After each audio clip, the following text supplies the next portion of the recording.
you guys can go ahead and say amen to this guy once in a while, and that'll encourage him. Don't say it too much though, because he may just stay here all night. Well, you didn't cut into my time, so that's good. Oh, You didn't do like Paz does and cut into our time, right?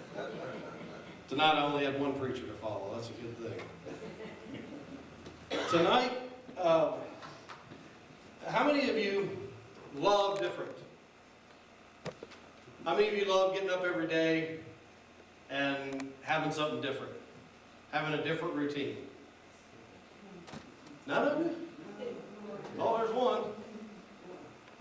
You know, how many of you like when you come home in the evening to have a different routine every day?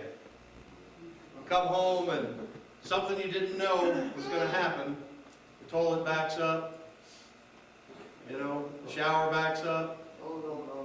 You know, I got 4 kids. That happens on a pretty regular basis. I don't know if you've ever been in the shower with a plunger, but I have. And then you get tired of the plunger, so you go get some liquid plumber. And see if that works better for you. Well, I know we don't like doing things different, but tonight I have a little bit of an illustration that's going to be a little different. We're going to talk about, for you religious folks, we'll talk about the Bible. Thank you. We'll talk about the Bible for those of you that have to have, you know, some Bible talk.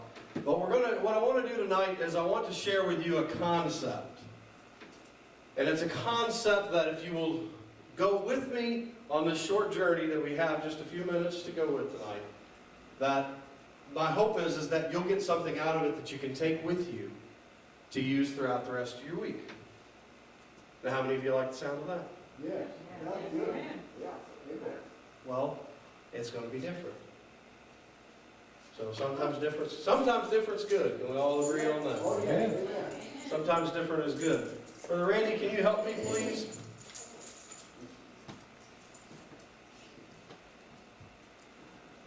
Could you go around and distribute paper, one piece of paper per individual?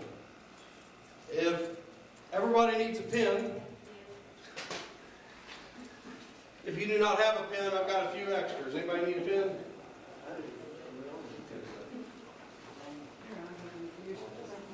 You need one? You got one? Yeah, the ladies come prepared. They got one first. Anybody else? Does Randy need one? Got an extra one for him. While he's passing those out, what we're going to do tonight, the very first thing that we're going to do is, I just gave that to you so you could take notes, because my preaching's so good tonight. I didn't do that. I wouldn't do that to you. Yeah, some people always take notes. Well. All right. Can't remember. Well, hopefully you'll remember this. What we're going to do is we're going to start off, and we're going to start off in the thought process of a relationship that you have in your life. It can be a spouse, it can be a friend, it can be a family member, but it has to be someone with whom you are, now I'm going to say this word, and I will explain it. Did you get yourself one? Well, you got to have one. He's got one. But you got one? Your wife just all over. She takes care of you. Yes, she does, doesn't she?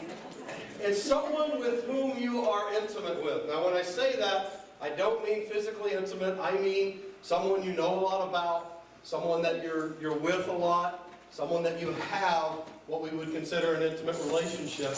A family, like I said, either a spouse or a family member or someone that you're close to. Did you get gentlemen in the sound booth? We can't leave them out. Did you guys get a piece of paper? Phone? Well, you can't do that because I got the front and back of the paper. How'd you get from himself? I got front and back. Hey, Jim. No, it's all right. I need one more. I got Jeff the Rebel back there. He's rebelling against the rules. So, think about an an individual with whom Sorry. you have this type of relationship with, this sheet of paper is going to be for your eyes only. This is not a sharing class, okay? So you can't copy off your neighbor, can't cheat, copy off your spouse. But I want you to write that person's name at the top of the paper.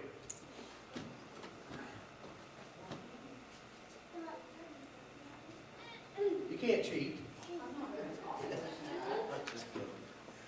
Okay, and then below that, I want you to write 1 through 5, but leave some space in between the numbers. So you've got a whole piece of paper there, so write numbers 1 through 5.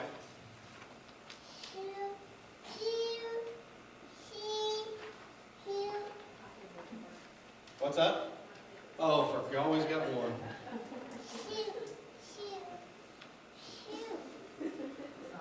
Oh, sorry. I'm throwing it out. Come to church with us on Wednesday night and get stuff thrown at you. It's like Lambert's. All right. Now, under number 1, or beside number 1 rather, make it beside number 1, I want you to write trust.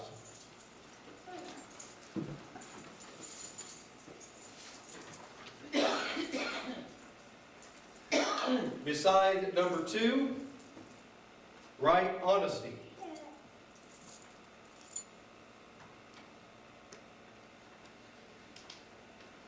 Beside number 3, write communication.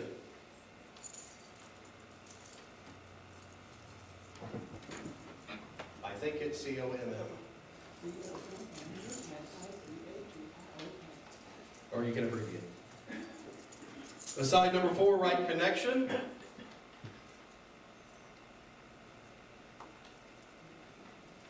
And beside number 5, write touch. Touch. Now, these are a part of a series that I found that lists 5 key aspects of a relationship. That's what you're looking at. So we're going to use that as a model for the exercise tonight. Now, next to trust, I'm glad we got a little extra time because this may take just a few minutes. Next to trust, what I want you to do is I want you to write that person you're thinking about at the top of your page. Write something that they've done, an action that has earned your trust.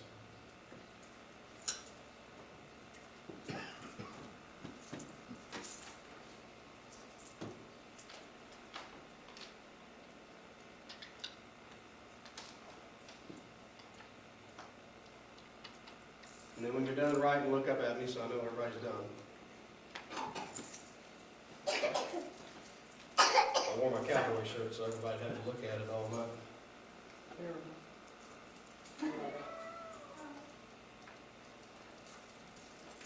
Number 2, honesty. Now, the reason honesty and trust are separated is because trust is something. Anybody ever heard of the trust fall?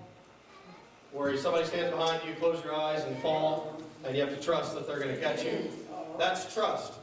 Honesty is more of a reputation of that person, whether or not they're going to be honest when it counts. You can trust someone. How many of you have somebody right now, a family member, that you trust them, but they're not always honest?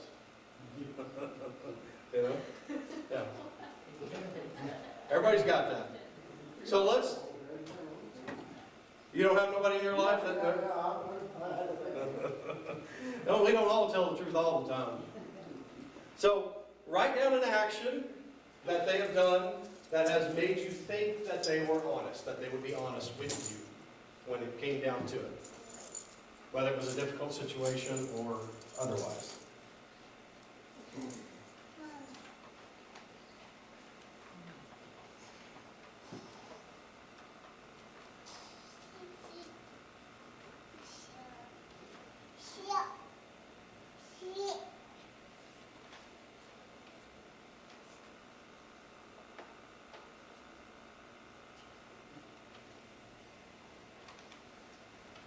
I might have to limit the word count. Some of you are writing some books. What they did to make you think they were honest. And the next one is communication. Now, communication, I want to do it a little different. I want you, one, this is where it could get tricky if you're sitting next to the person whose name's on your piece of paper. One, being the worst communicator in the world. Never communicates their feelings, never tells you how they feel, bottles everything up inside. 10, being they tell you everything. They tell you absolutely everything that's on their mind. They never hold back.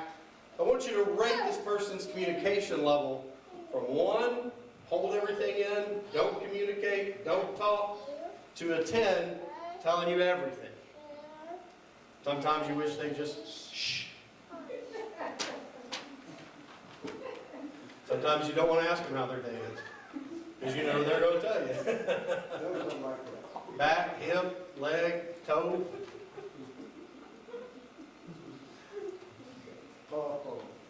Now, number 4 is connection.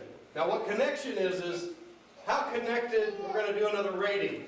How connected do you feel to this individual? In other words, from 1 being a complete stranger, if you walked up, you don't know a lot about them, you know them, you know their name, but you don't know a lot about them. That would be number 1. Number 10, under connection, you know absolutely everything about them. You know what their favorite color is, you know when their birthday is, you know what their birthstone is, you know what words are going to come out of their mouth before they even say them. How connected do you feel to this individual from 1 to 10?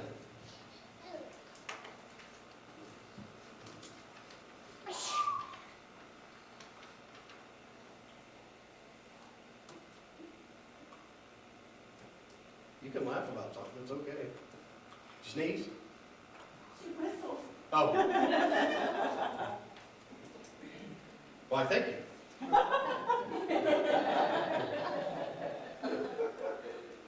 The last one is touch.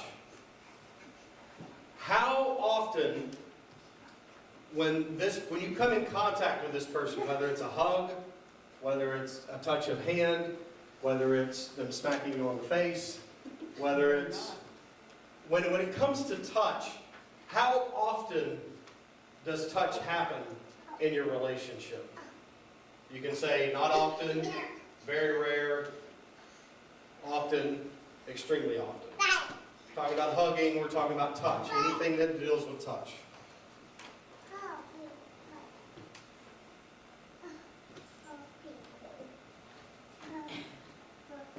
Now, the next part, we're going to go back through, and I want you to promise me. Raise your hand if you promise me you'll go with me through this. Raise your hand. Pops is reluctant, I don't know why. Okay, so we're all in agreement. This next part is going to be very quick, okay? When I tell you what I want you to do, the first emotion that comes to your mind when looking at what you wrote, I want you to write that emotion. Okay? So, you've got that person, you've got trust, the action that they did to cause you to trust them. How does that action make you feel right now? First response. Are you ahead of me? You're jumping ahead, aren't you? You? Me? Yeah. You tell me I knew, so right there. You knew where I was going. You're jumping ahead. Honesty. Do you feel that person's honest? Right? Look at what you wrote and write down what your first emotional response is to their honesty.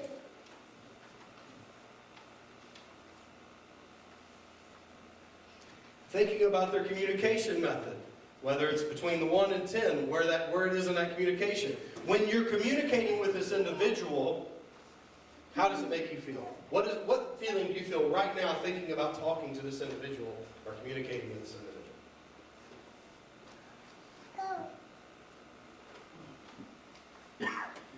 Connection, and your level of connection.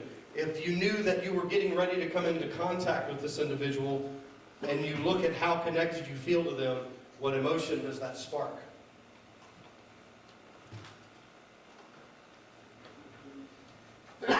And then touch. Last is touch. When you come in touch contact with this individual, the thought of the touch of this individual, how does that make you feel? If you thought of hugging them right now or whatever it may